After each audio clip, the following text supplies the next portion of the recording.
Hey, welcome everybody. We're back here live with Dr. A with a little Q&A opportunity to learn more about how to adopt the habits of health. And today we're going to talk a little bit more about how to get a jump start to your week. Welcome, Dr. A, and happy Monday to you. Great, David. Thank you so much, and welcome everybody. Hopefully, everybody's staying safe and healthy. And if you're not, our prayers are here, and hopefully, you'll have a speedy recovery. For most people, as we know, the virus is like a bad case of the flu, and it's a respiratory virus and can cause coughing and a temperature. And as long as it doesn't get down deep into the lungs, most people recover in a relatively short period, within a couple of weeks.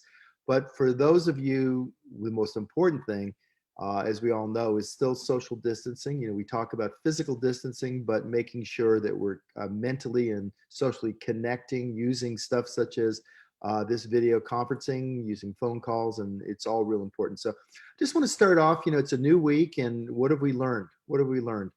Every week we learn more. We've been learning from the past, the initial Wahoo, as far as when this started back in China, back in December, the end of November, December.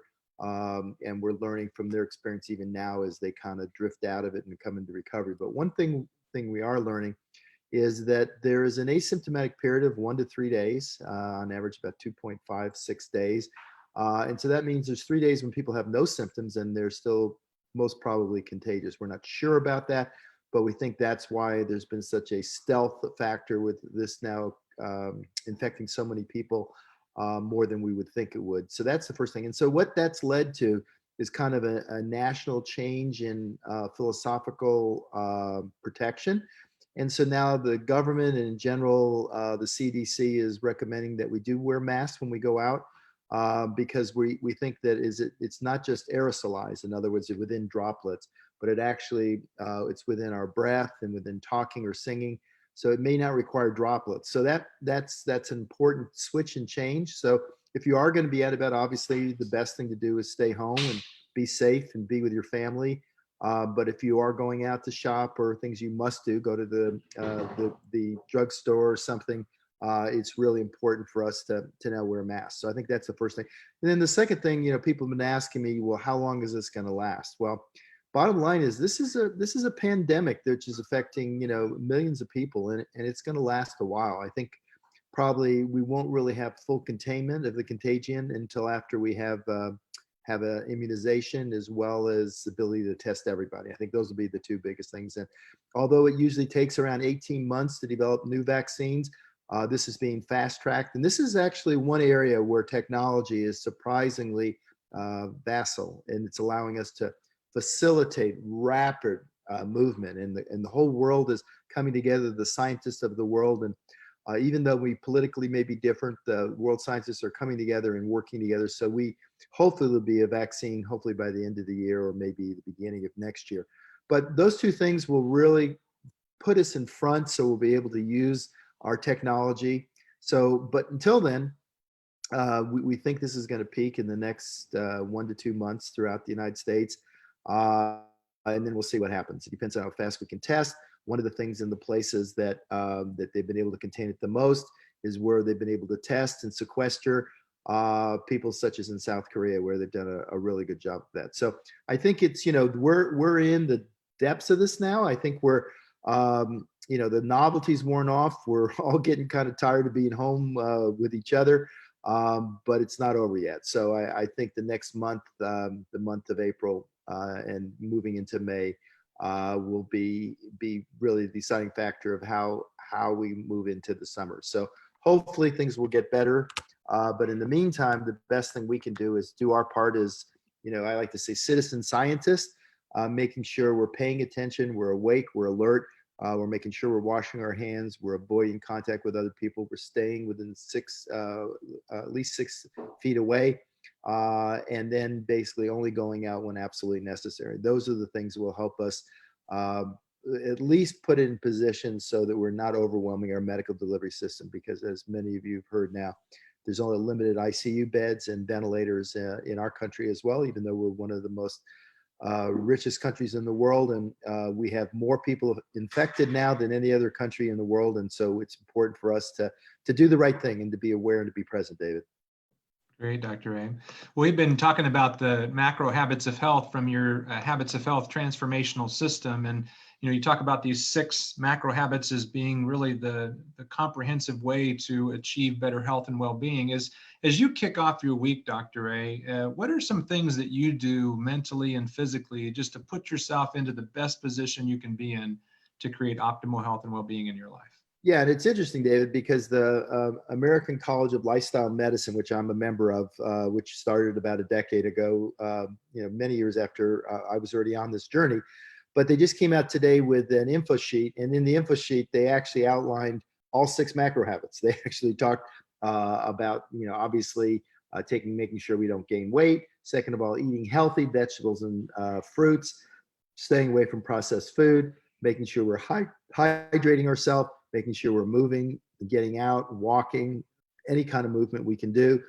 They talk about social, which is basically a healthy mind, social and also stress reduction, and also optimizing your surroundings so that you're protecting yourself against the contagion. So I use all those every day. I get up in the morning. I meditated this morning when I first got up and did some push-ups and sit-ups and stuff.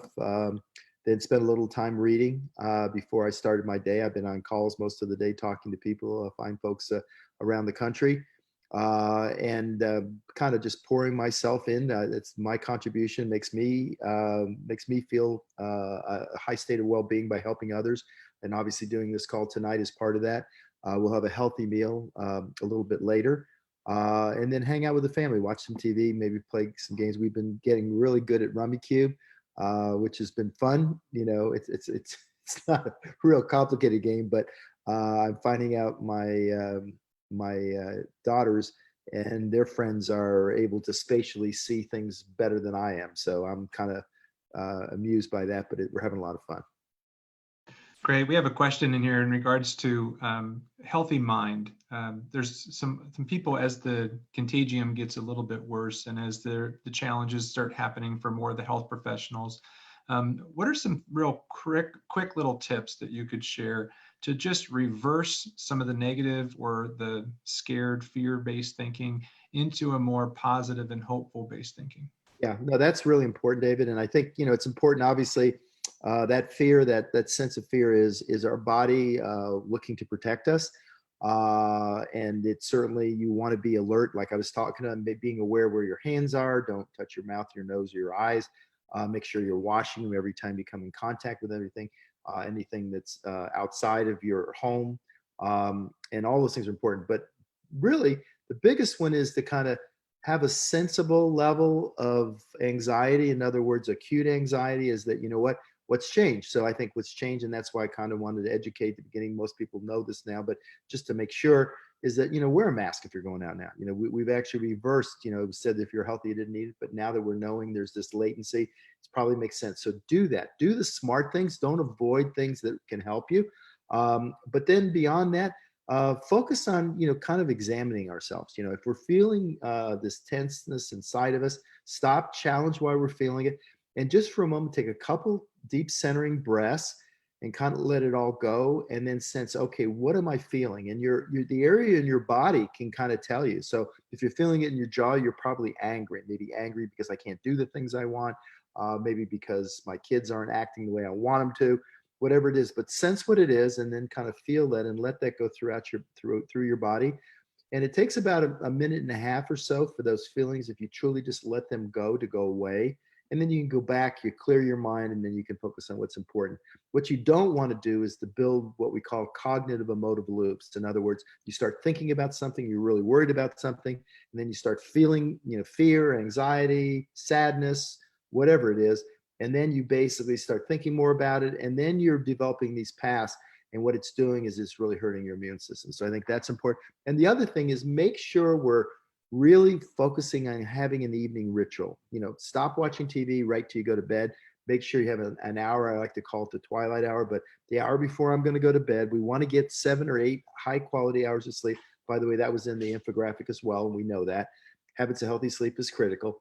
And then make sure we take a hot bath, relax, spend some time, hugging our family, and then saying good night and going to sleep and getting that good night's sleep, because that will help you be more centered, less likely to get, frazzled by the stress of the day. And for healthcare professionals, bottom line is, obviously they know the precautionary things they need to do to protect them. And, let's make sure we're advocates, and anytime we can, thank them for their service at a time like this. They're the real heroes.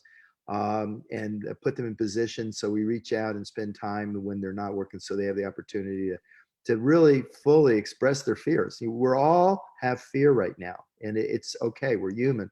It's just that we don't want to let it consume us. That's what's really important, David. Great.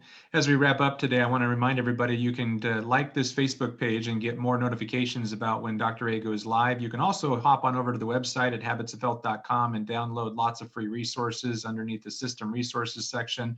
There's also a lot of great articles in there as well if you just need some encouragement or insight or helpful resources. And be sure to reach out to the person that shared this video with you, because they may have some additional resources to help you, as well as some different support options. As we wrap up, Dr. A, I know that you are an accomplished sailor and you have been on some rough seas before. And they oftentimes say that the roughest of seas makes the best of captains, because they oftentimes have to be put under pressure before they can really be tested. Could you maybe share some perspective or an analogy around when you've sailed a rough sea and how it made you a better captain or a better man or a better human being in the world? Well, I think it's just what we just talked about. I think the most important thing is to stay calm. And even though you have a high level of anxiety, yeah, when you're out in the ocean and I've been in 30-foot waves, and you need to do your job. And you can't do your job if you're overly stressed and you're fearful about it. You do your preparation in advance. I always make sure that, the vessel I'm in is in top shape, that I've done the work before. Just like your body, do the work before. Make sure you make a decision now that, I'm going to get as healthy as I can be. I'm going to do those things. I'm going to focus on those 6 macro habits. I'm going to do whatever it takes to put myself and my family in the best possible position. So that's the first thing.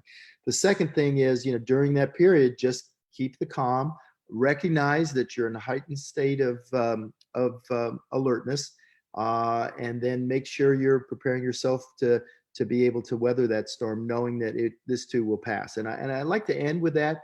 This is not the time to now think, okay, the worst is over, because certainly isn't. We're actually in now the accelerative part of the curve as it goes up, and we'll see that over the next 6 to 8 weeks. This thing actually peak and hopefully start diminishing.